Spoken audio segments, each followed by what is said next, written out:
আসসালামু আলাইকুম রহমতুল্লাহ। আশা করি সবাই ভালো আছেন। আমিও ভালো আছি আলহামদুলিল্লাহ। তবে 2 দিন যাবত একটু ঠান্ডা জ্বর। আর যেহেতু দিনের আবহাওয়াটা অনেক গরম থাকে, রৌদ্র থাকে প্রচুর, এবং রাতে শীত পড়ে, এই জন্য আসলে অনেকেরই এই সমস্যাটা হইতেছে। যাই হোক আলহামদুলিল্লাহ। তো আজকে আমরা দুপুরে খামারের সব কাজগুলো শেষ করে ইনশাআল্লাহ কদবেলে ভর্তা করব। এই জন্য কদবেল পারবো গাছ থেকে। তো তাই আমি কদবেল পাড়ার জন্য একটি বাঁশ জোগাড় করছি, এবং গাছটি দেখতে পাচ্ছেন অনেক উঁচু গাছ, এবং এরকম উঁচু গাছ থেকে কদবেল পাড়াটা আসলে একটা কঠিন কাজ। এবং যাই হোক, আল্লাহ ভরসা, বাঁশের মাথায় একটি কাঠি ভালো শক্ত করে বেঁধে কুটার মতো আংটার মতো বানিয়ে, যাতে ওখান থেকে বাজিয়ে টান দিয়ে পারা যায়, এটা বানালাম।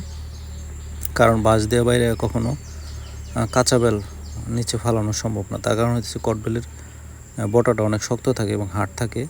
তো এই জন্য টান দিয়ে ফালানোর জন্য চেষ্টা করব, এবং নিচে পড়ে যদি ফেটে যায় সমস্যা নেই। এবং এর সাথে আরও কয়েকটা জিনিস অ্যাড করব, এবং পুরো ভিডিওটা আপনাদেরকে দেখাবো ইনশাআল্লাহ। এবং প্রথমে দেখতেই পাচ্ছেন আমি প্রায় অনেকক্ষণ যাবৎ চেষ্টা করছি, মোটামুটি 10 মিনিট বেল পারতে পারি নাই। এত হার্ড যে বাঁশের মাথায় যে কুটা বানছি এটা সহ, মানে কি বলবো, ভাঙ্গা পড়ে যায় কিন্তু বেল পড়ে না। যাই হোক, এরপর পরে আমি 3টি বেল পারছি, এবং গাছ থেকে কাঁচামরিচ নিলাম, ধূমকেতু জাতের খুবই ভালো মরিচ।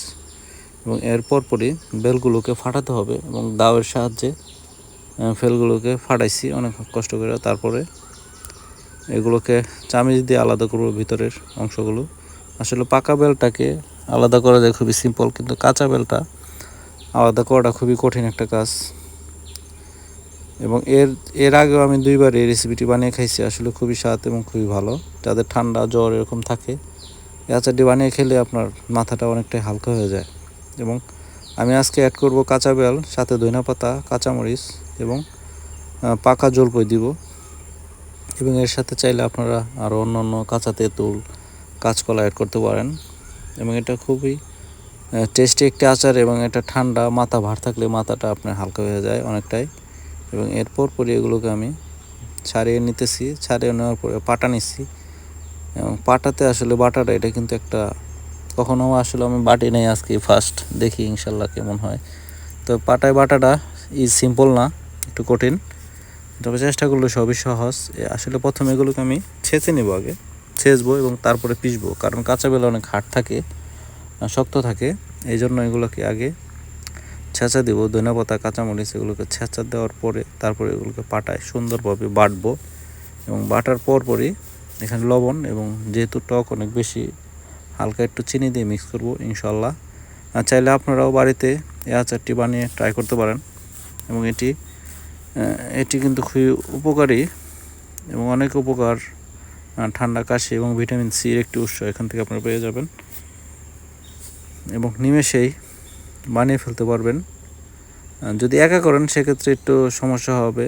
আপনারা যদি 4-5 জনে মিলে করা যায় তাহলে খুবই সহজ এবং সিম্পল একটি বিষয়।